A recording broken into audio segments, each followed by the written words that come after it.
97% des scientifiques travaillant sur le changement climatique estiment que la Terre se réchauffe en raison des activités humaines.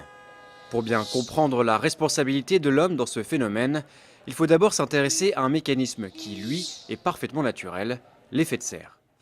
Voilà comment ça marche. Lorsque la Terre est éclairée par le Soleil, sa surface réémet vers l'espace une partie du rayonnement qu'elle a reçu. Sauf que les gaz à effet de serre, comme le dioxyde de carbone, le méthane ou le protoxyde d'azote, retiennent une partie de ce rayonnement infrarouge émis par la Terre et lui renvoient, ce qui contribue à la réchauffer.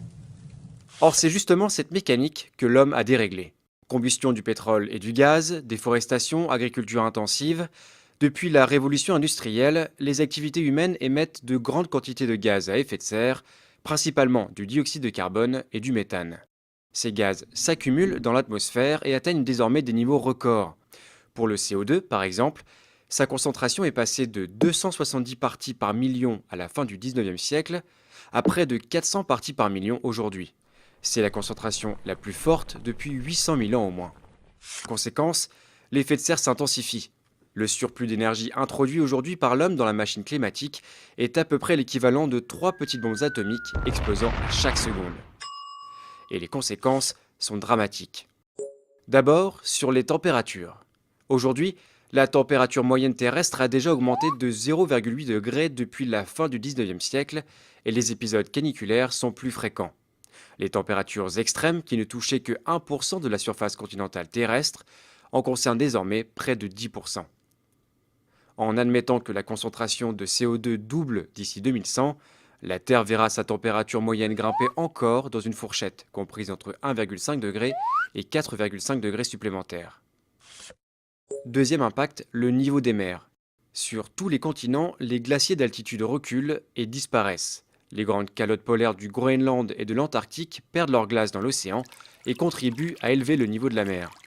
Si la banquise antarctique voit sa surface augmenter légèrement du fait d'un renforcement des vents, la banquise arctique, elle, a vu sa superficie fondre d'environ 30% depuis les années 80. Résultat, le taux moyen d'élévation de l'océan est aujourd'hui d'environ 3,3 mm par an, mais ce taux est appelé à s'accroître à mesure que les émissions se poursuivent. Déjà montés d'une vingtaine de centimètres en un siècle, les océans pourraient s'élever, dans le pire des scénarios, d'1 mètre d'ici 2100. Les petits États insulaires du Pacifique ou de l'océan Indien, comme les Maldives, seront les premiers à disparaître. Troisième élément directement touché par le réchauffement climatique, les précipitations. Dans les latitudes moyennes et hautes de l'hémisphère nord, les scientifiques s'attendent à davantage de pluie. En Californie ou dans le bassin méditerranéen, ainsi que dans toutes les régions déjà arides, ils prévoient des sécheresses plus longues et plus fréquentes, ainsi qu'une réduction du débit des fleuves. Le problème, c'est que les centrales thermiques et nucléaires sont justement refroidies par les cours d'eau. Ceci pourrait donc avoir des répercussions importantes sur la production d'électricité. Enfin, l'un des effets les plus méconnus et les plus inquiétants du changement climatique en cours reste l'acidification des océans.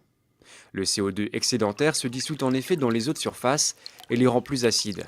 La rapidité de ce phénomène est inédite depuis 300 millions d'années et les scientifiques ignorent les effets qu'il aura d'ici à quelques décennies.